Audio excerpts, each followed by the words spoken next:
there's an innocence that we lose in our existence being here. Sure. As opposed to white kids who they lose an innocence of age.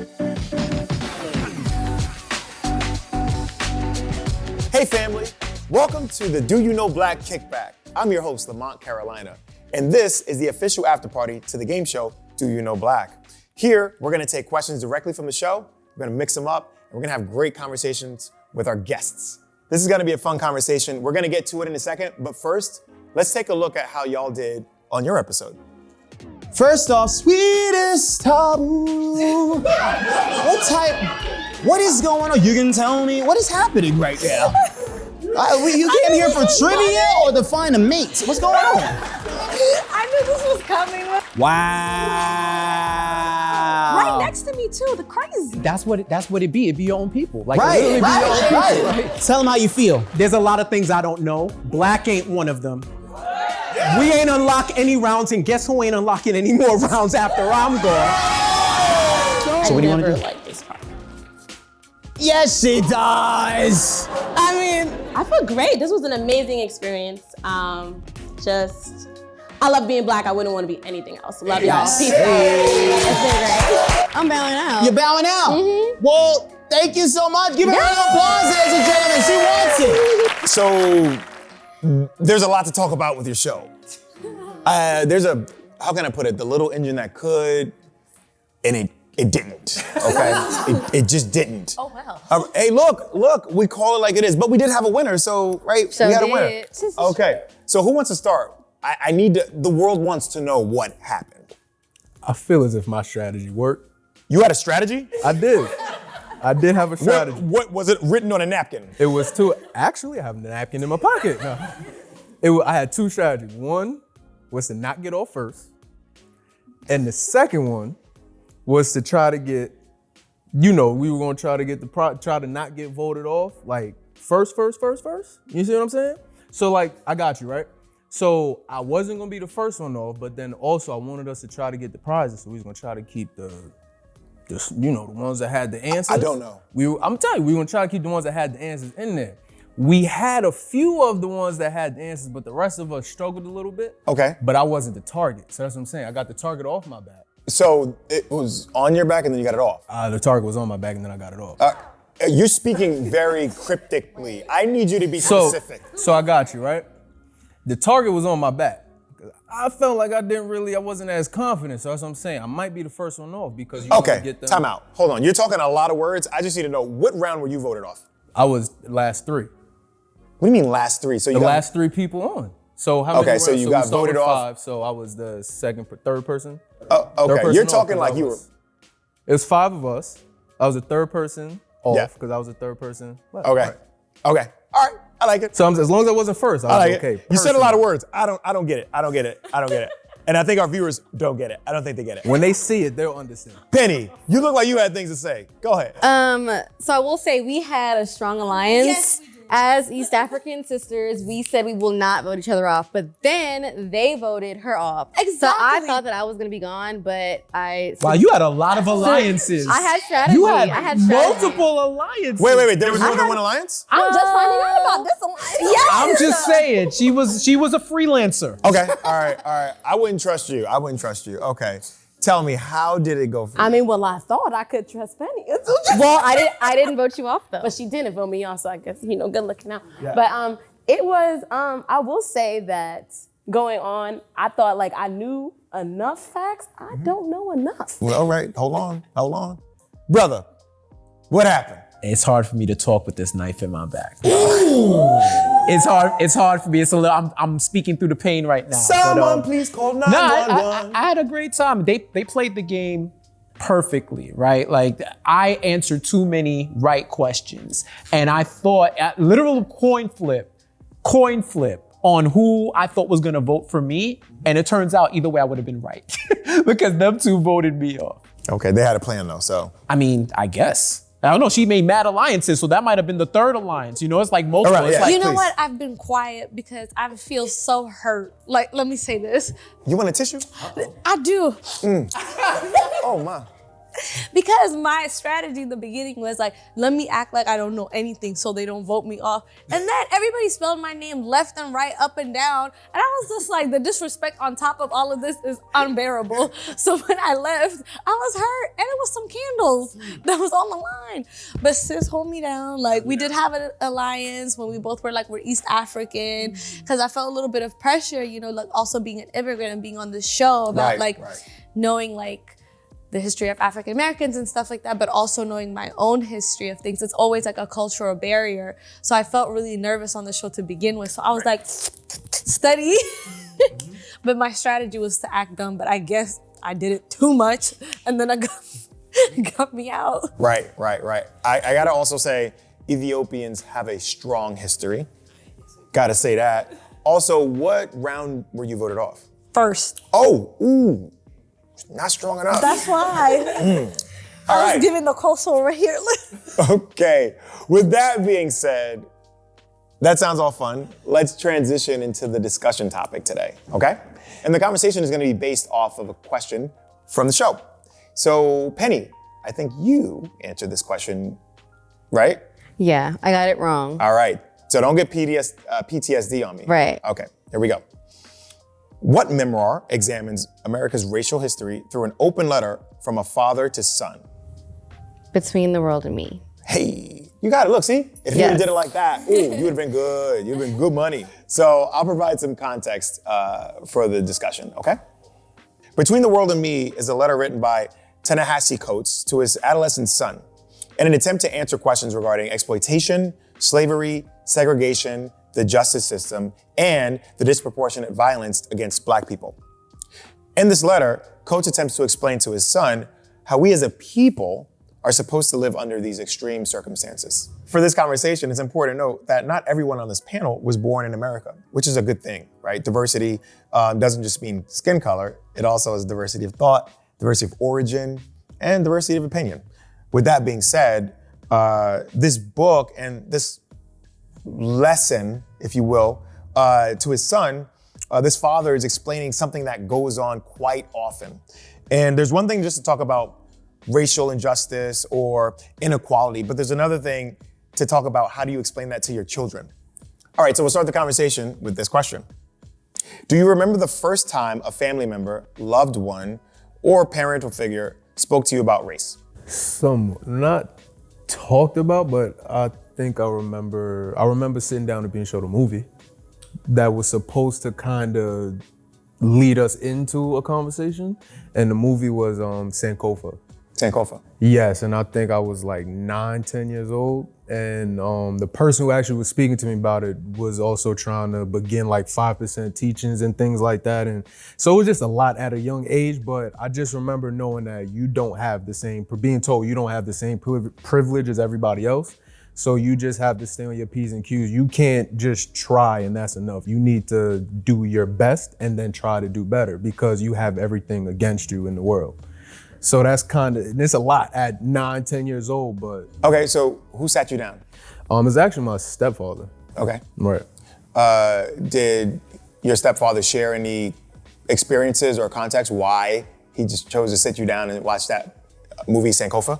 I feel like growing up in like inner cities and things like that, we have to grow up faster. So like in the suburbs, you don't have to grow up as fast, but you experience some of the same things, but in a different way, if that makes sense. So like just growing up in Brooklyn or just in a major city, I mean, just walking down the street, I've been asked for like, let me see your ID. Sir, I'm 12. I don't have an ID, like things like that. So it was, I don't remember exact like every little detail, but when things happen, I recall that this is what he was trying to tell me. This is like, so it was like things like that. Huh? I think for me, it's really difficult to navigate the conversation with race because I didn't grow up here. So for my parents, they prepared me more to xenophobia in regards to like even my name or navigating the system due to like different immigration statuses. And like, I think any person that's probably watching this and comes from a immigrant family, they're like, translate this. What are you, do you know how to read this? Come. So you're like at 12 or 13 trying to navigate the system and then like the immigration system in the United States. So oftentimes growing up, I didn't really, I felt my race, but I felt more of that xenophobia, and it wasn't until later on I understood how race ties into it. So I oftentimes feel like my parents were also navigating what it felt like to be Black in America. So we were both kind of in that space together. So we couldn't really support each other outside of that immigration status. And then it was until after, when I got to college and was around other Black people a lot more, that I realized what it meant to be Black in America, but also an immigrant, because that's a double tax on its own, and also being a woman. And all of that identity also ties into the discrimination that, you know, I face every day and that a lot of people navigate. So it's, for me, when I think about my status here, it's a very complicated story that I can't really like put in a container. That's a unique experience, and I'd love to just dig in a little bit more on that. Were there any particular conversations? It's more like you have to work hard. And I think that goes back to, as a woman, just oftentimes you have to prove yourself, and I'm killing myself to work hard.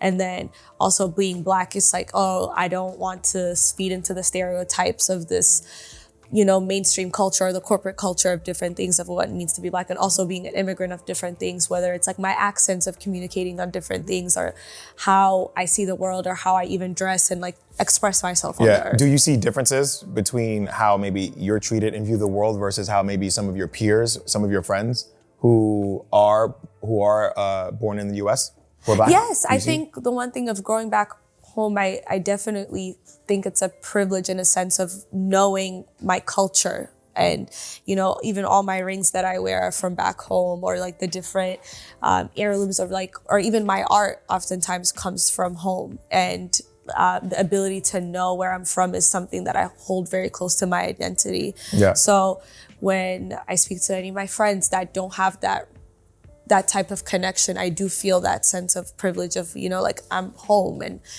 when I think of Ethiopia, there's a sense of peace that I feel like I can't really communicate unless it's, you know, people from home that I know. And even different things, when we met, when she was like from East Africa, it was like an instant like love that you feel, which is a different experience of Blackness in America too. Absolutely, absolutely. That's a great story. And I think, you know, a perspective that a lot of us don't consider when we think about the Black experience. Just being able to say, hey, I wasn't born here. I look like you, and I think and feel like you, sort of, right? You don't think necessarily like all of us, but it's easily to just bypass your experience.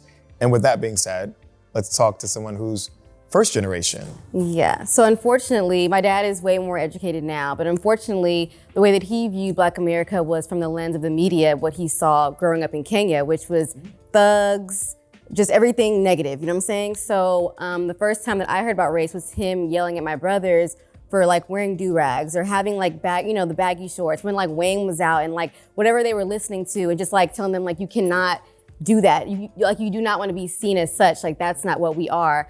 At what age? At like, they were maybe 16, I'm like 15, 14, yeah. So unfortunately, it was like a negative thing. It was like, we are not them, you know, like we are almost better than them. He's not like that now, PSA.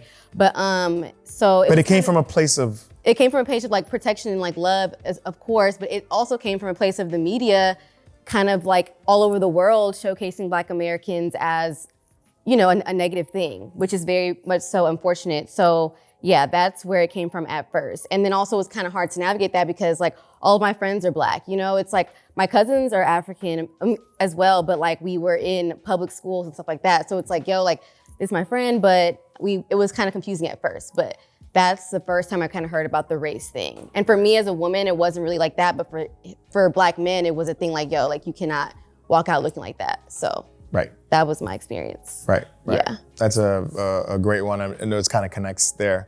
It's pretty dope. And I mean, to your point, like you have friends from all over the place, right? And we learn and pull from that. I want to come back to that in a bit. I want to go to this side of the couch over here.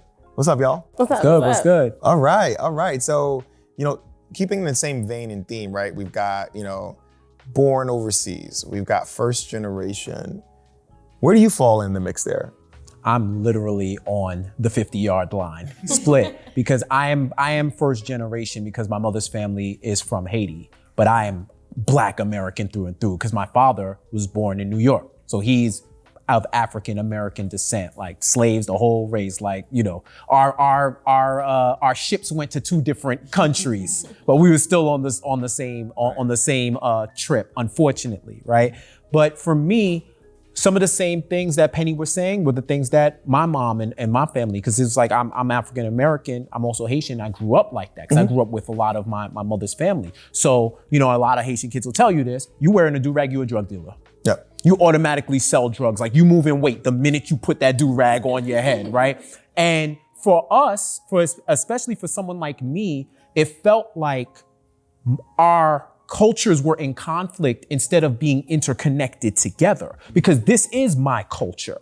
This is my culture as much as Haitian culture was. So we're getting these messages from our family from that place of protection, but also there's an innocence that we lose in our existence being here. Sure. As opposed to white kids who they lose an innocence of age, where, damn, I'm 18, you kicking me out the house, and I gotta pay some bills. Like you're not paying my bills anymore.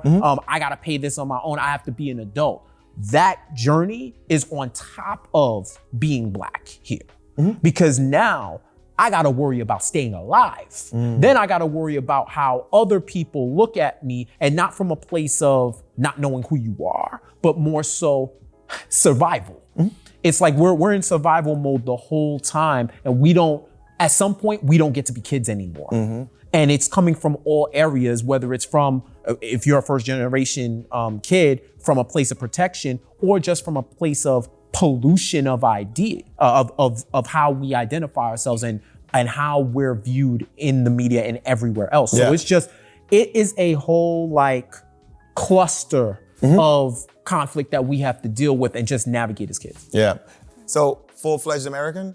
Black American? No, I'm first generation here. Both of my parents are Jamaican. So born and raised, they came here, had me and my 3 brothers. So I've honestly probably been hearing that same tale since I was honestly like 6 or 7. I have 3 brothers, and I feel like it's like literally holding your breath every time they leave the house. Yep. Because you never know what's gonna happen to them. Yeah. So my father, he grew up in the classism thing in Jamaica. It's kind of, colorism, classism exists in Jamaica, but not racism. They don't experience that there. So him coming here is when it really opened his eyes to how much he has to probably like protect his children, because he never realized how like crucial it is. It is literally what Jeff said. It's survival. Yep. That's exactly what it is for Black and brown women and men. So he's been talking to us about it since we were really young, like as young as I can remember. And it wasn't just showing movies. It was, listen here, when you go out, you have to behave this way. When you do, when you're in certain settings, you cannot do that. And you would look at, and you're young, right? So you're thinking, no, I mean, what are you talking about? I can just frolic and be free and be me. And it doesn't work that way. Right. So he was very like adamant about, it's always been black and white, I guess, with my parents. No pun intended. Yeah, no pun intended. Okay. It's always been like, all right. And my bad for assuming that you were, 100% Black American here. I was setting up for another question, actually. Okay. Yeah, but it's all good. I want to kick it to Elijah here. All right, so you think that white parents are having these conversations with their white children? Absolutely. No. What type of conversation? The conversation of maybe the system is out there to get you. Be careful when you go into a store with your hands. Make sure they're in your pocket so no one accuses you of something. Not that conversation, but they're having a conversation, but not that one. What's the conversation they're having? Well, I think that, so like any parent from an island or somewhere would have the same conversation with, hey, the Black Americans, you put a do-rag on, you feel me, he's a thug or he sells drugs and things like that. White people are seeing the same news that we're seeing. So they're saying, hey, those are the signs. Look out for those people that are wearing that. You see what I'm saying? So I think that some white parents are trying to like save their kid from what they think, because every person doesn't have a Black experience. Every white person doesn't have Black. Oh, I have my best friends, but every white person doesn't have that. So they don't get a firsthand like, oh, you like football like I like football. Yeah. Oh, you play chess like me. Like, they don't have that. They just go off of what they see on the news. Black kid gunned down by another black. So they just want to say, and then the other half is just instilling the same racist thoughts to the next generation. Yeah. So I think they are having a conversation, and it's based out of fear and a bias and just what they see, but not what they actually know, if that makes sense. All right, so just to follow up here, it sounds like this is a form of protection, maybe?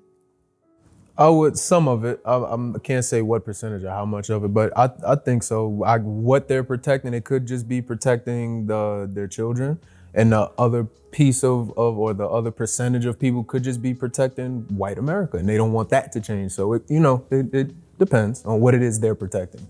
Right. I think it's mostly like protection from misinformation. Because when we think about even racism or xenophobia, it's not a concept that was just like brought up out of anywhere. There's individuals that did scientific quote unquote research about how those who are dark complected or African descent are process things slower, or their mental capacity is slower. Oh, yeah. And you know what I mean? So oftentimes this misinformation or protection comes from a place of malice, information, and research that's been put in, and people have been quote unquote brainwashed. But it goes back into, it shouldn't fall on individuals like us, of people of color, to educate others or educate our children or our people that come from our families to protect ourselves. It also comes from other individuals who are in a place of privilege to check their privilege. Right. And when we think about those who are like Caucasian or quote unquote white, we can't also only think about it in the context of the United States, because there are also white immigrants. And that's where we see a lot of racism, even in the civil rights movement, that comes from the Italians or Irish. And they also faced xenophobia coming to the United States and projecting, like, kind of always going down on people at the bottom barrel, and that's people of color. And the darker you are, you always end up at the bottom, Okay. So I think even when we look at whiteness, even for myself, I do have people who I'm very close to, and they're not white Americans, but they're white immigrants. So I have some friends who are from South America, and they are, I hate the word white passing, because there's no such thing. If you're white, So they are white, but they have a different experience because maybe their names are different or their immigration status is different, and right. I connect with them, and there's different layers to it.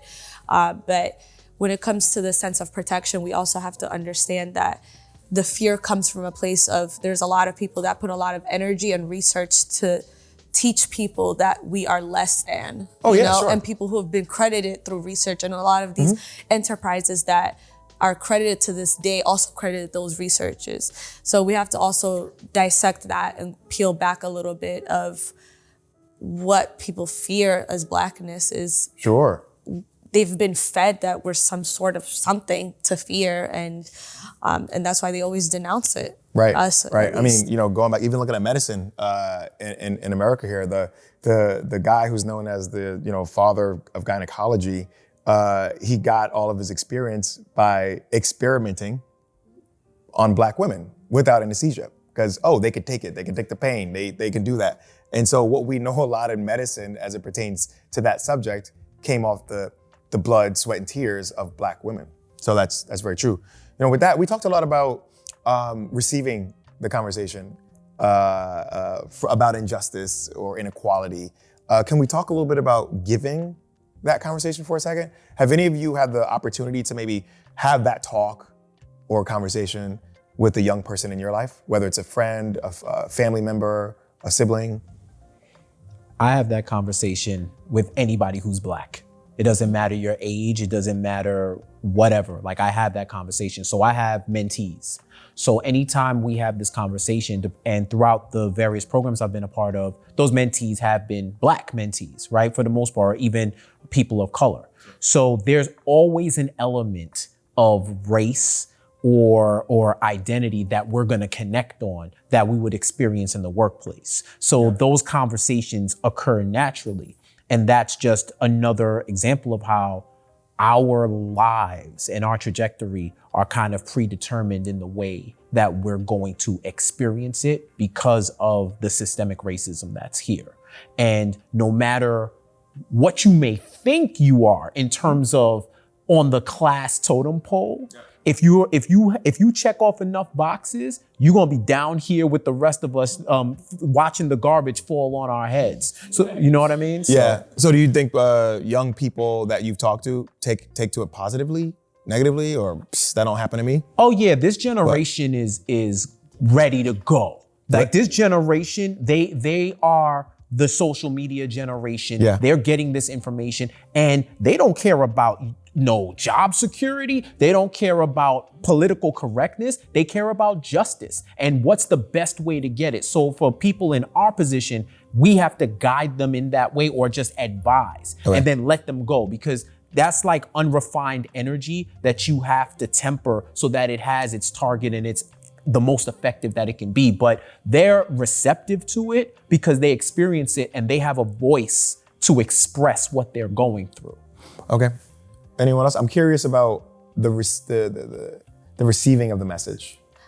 I think for me, it's also understanding, like even with my mentees or my family members who are younger than me, the different experiences of what an acceptable Black person looks like. So for example, quote unquote, if you're light complected or what is deemed to be acceptable in Black in this social structure of, you know, like you have, whenever they talk about different issues or they portray people on the news, it's often like, oh, this person has a college education, la la la la la la la. They read your script. So like what is acceptable is different, like the mentoring or what they're giving. But for me, for example, like being dark skinned, I have right now my hair slicked back, but I have like an afro and different things. So when I talk to individuals that look like me, I know you're gonna have a different experience compared to maybe some of my family members who are light complected, and we have different experiences, even with my sisters or like my cousins on different things. And understanding the diversity and Blackness and like how you see the world also is really important when you're giving that advice. And I think we can't talk about this until we even talk about the issue of colorism, which I definitely have.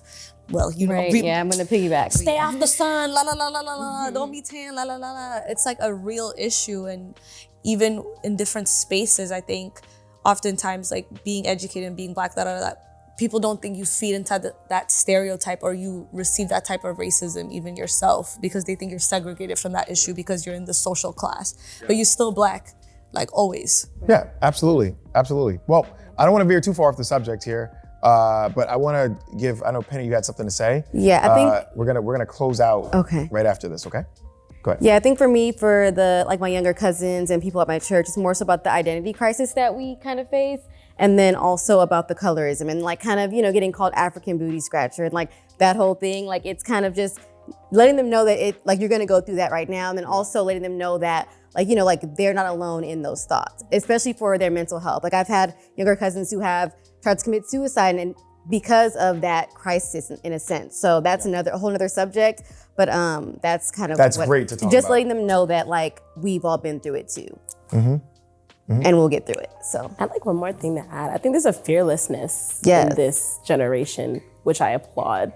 And I would say that they will be receptive to it because they really are opening up their eyes more to so many different things that's going around. And of course, social media has aided in seeing across the globe that it's not just us in this small town or suburban town or in the ghettos that are going through it. We are all experiencing it. So I feel like Black people are coming together a lot more, and I love to see it because we're all we got. With that being said, this has all been great discussion. I want to give an opportunity for my brother here to close us out with your thoughts on this conversation. Well, I think this conversation is important, and I think this platform is vital to the education of our people, because there's a lot of stuff that I learned that I never knew. So that just shows the depth and the breadth of the impact of Black people in this world, not just in America, in this world. And for as much as we've accomplished, there's still more for us to learn. And I feel like that's a lesson that we can take no matter your age, your race, your identity, but especially in Black people, to have that pride in who we are and what we've accomplished, because it's so vast that we don't even know how much we've done. You're probably living in a Black created world every time you walk down the street. So just appreciate that and add to it with your own legacy. It's the legacy for me. Jeff, that was great. With that being said, I can think of no other way than end the discussion. That was awesome. That was awesome. I want to thank all of y'all for being just so involved in this conversation. You contributed greatly, not just to each other, but also to our viewers. And with that, I want to thank our viewers for tuning in, checking us out. Remember, you can follow us on Instagram. Check us out at Do You Know Black? And also, just continue to dive into this subject with your friends, your family, and your peers. With that being said, my name is Lamont Carolina. This is the Do You Know Black Kickback, and we'll see you next time. Thanks for joining.